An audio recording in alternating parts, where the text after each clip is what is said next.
Garis, dont la capture très rapide est ici ralentie 3 fois.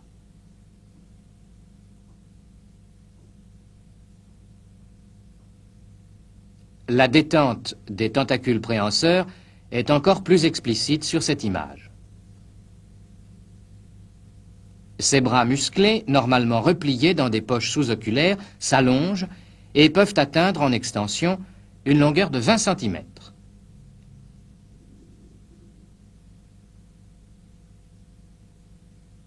Bien guidé dans le tir par le cône des bras, il s'accole à la crevette et la ramène très rapidement devant la bouche. Ces fouets se terminent en effet par une palette couverte de ventouses. Vu par-dessous, le lancer des bras apparaît plus nettement, et la seiche semble même prendre appui latéral sur ses 2 bras ventraux pour mieux viser.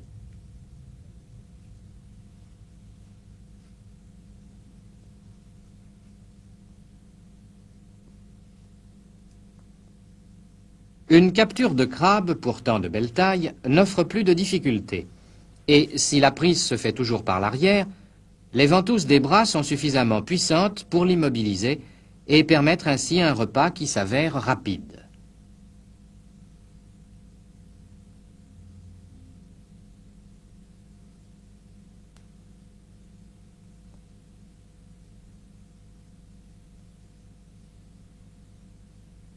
La mâchoire, bec corné animé par des muscles buccaux puissants, sert au broyage, tandis que la langue, ou radula, contribue à l'ingestion des aliments.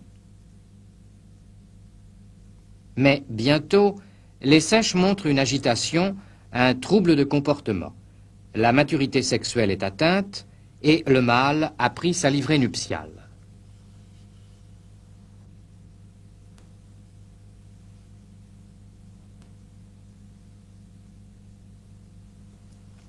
La peau ventrale, pauvre en chromatophores, prend cette teinte vert fluorescent due aux iridocytes, cellules situées dans le derme, à structure fine, réticulée, qui diffractent la lumière.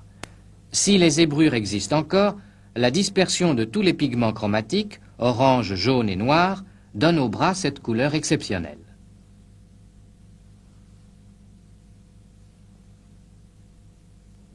Ce mâle manifeste son désir d'accouplement. Avec ses bras ventraux, il est prêt à chasser tous ceux qui pourraient le gêner dans ses entreprises.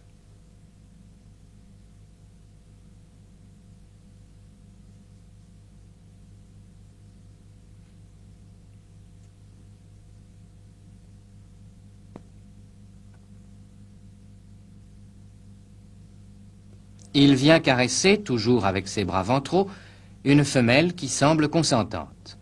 Un couple est né.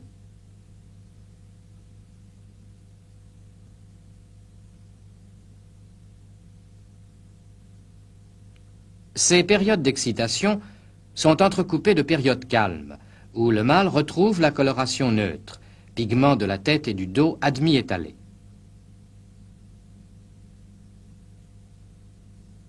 L'accouplement se fait chez Sepia en position dite tête-tête. Le mâle à gauche, que l'on reconnaît à sa livrée plus zébrée au temps plus chaud, a saisi la femelle par la tête.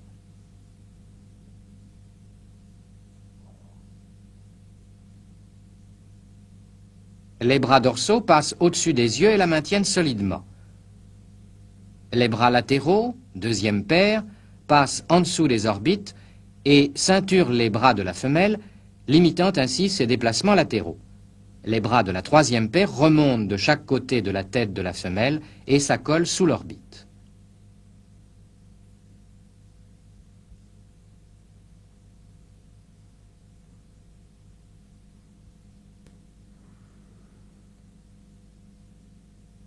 Cet accouplement peut durer de quelques secondes à plusieurs minutes.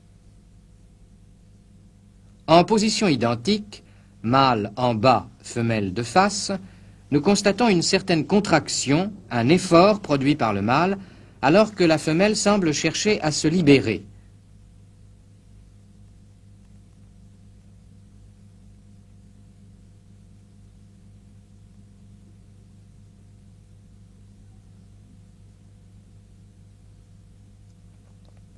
Mouvement qui s'explique en vue par-dessous. Le mâle, à droite de l'écran, maintient solidement sa femelle. Suivons le déplacement du bras ventral gauche, en haut de l'écran, qui explique les spasmes dont le couple est agité. C'est en effet le bras copulateur.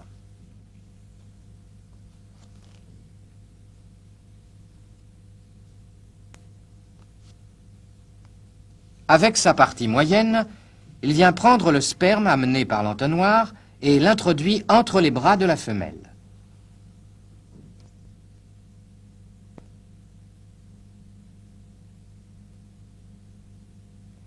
Examinons la structure de ce bras copulateur, dénommé bras ectocotyle. Sa partie moyenne proximale est modifiée. À la place des ventouses rondes, normales, le bras prend une allure plissée, adaptée à la réception et au transport des spermatophores, réalisée par une pince sur cette dissection. Il est possible d'expliquer la structure et le fonctionnement de ces spermatophores par le microcinéma. Un bouchon ou ligature ferme l'extrémité et équilibre la pression interne. Dès leur sortie du tractus mâle, au contact de l'eau de mer, les spermatophores à l'étui perméable, sensibles à la pression osmotique, se débouchent et laissent s'échapper un flot, un cordon de sperme.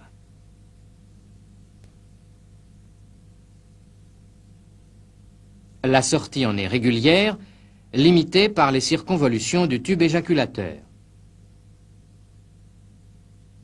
Les spermatozoïdes, de structure typique, vus à un plus fort grossissement, se dégagent bientôt de cette gelée ou spermatange.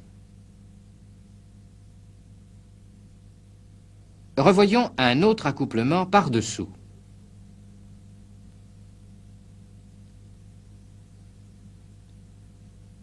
Le mâle, à droite, enroule son bras ectocotyle, en haut de l'écran, autour de l'entonnoir ventral.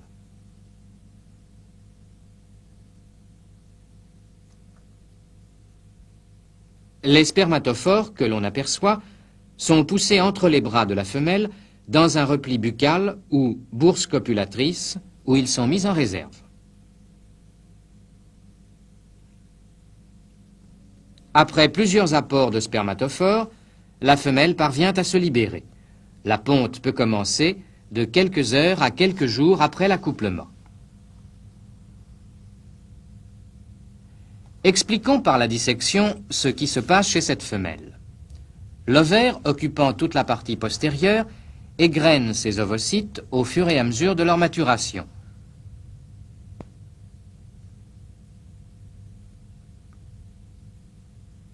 L'ovocyte mûr, lobe ovoïde de 5 à 7 mm de diamètre, s'engage dans le tractus. Libéré à proximité des glandes nidamentaires principales et accessoires, il s'entoure d'une coque, enveloppe muqueuse colorée d'un léger coup d'encre, et s'engage alors dans l'entonnoir. Ici, poussé par la pince, l'œuf sort de la cavité palléale. En vue par-dessous, voyons comment la sèche procède pour pondre. Tout d'abord, elle engage son entonnoir porteur de l'œuf entre ses bras et le maintient dans cette position.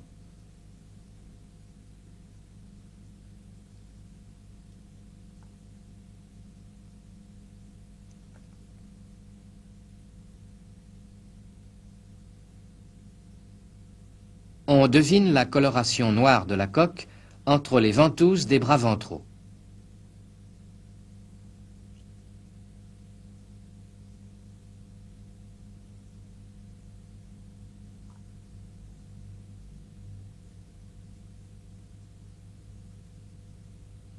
Puis elle dégage son entonnoir et expulse les déchets de mélanine n'ayant point servi à la coloration.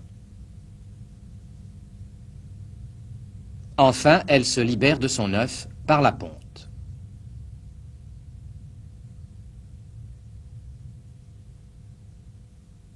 Que s'est-il passé entre les bras?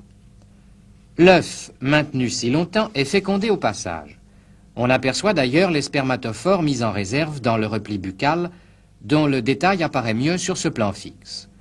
En dessous des mâchoires, autour du lobe buccal, ces replis servent en effet à emmagasiner les spermatozoïdes.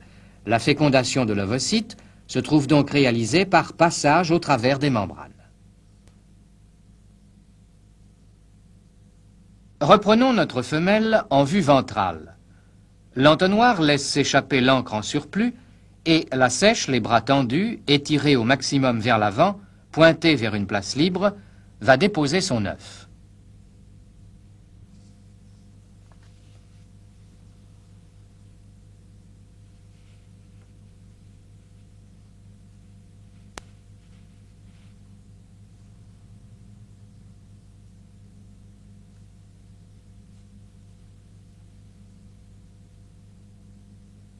La femelle pond ainsi environ toutes les 2 minutes un œuf qu'elle accroche méticuleusement, et elle est capable d'en déposer ainsi entre 150 et 500.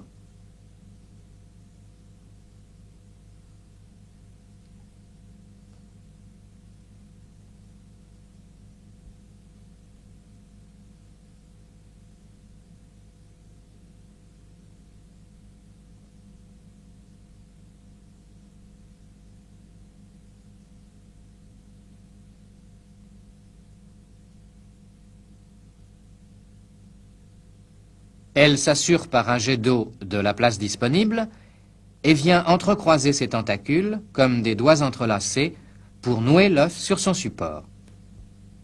Au moment de la ponte, les 2 attaches terminales muqueuses qui prolongent la membrane de l'œuf se collent l'une à l'autre par simple contact.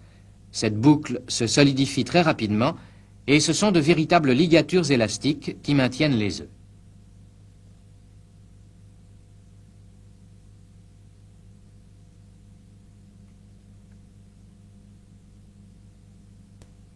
Après la ponte, la femelle épuisée se désintéresse totalement du sort de ses œufs. Et si quelque temps après les adultes ne tardent pas à mourir, dans 1 mois, une nouvelle génération sera prête à éclore.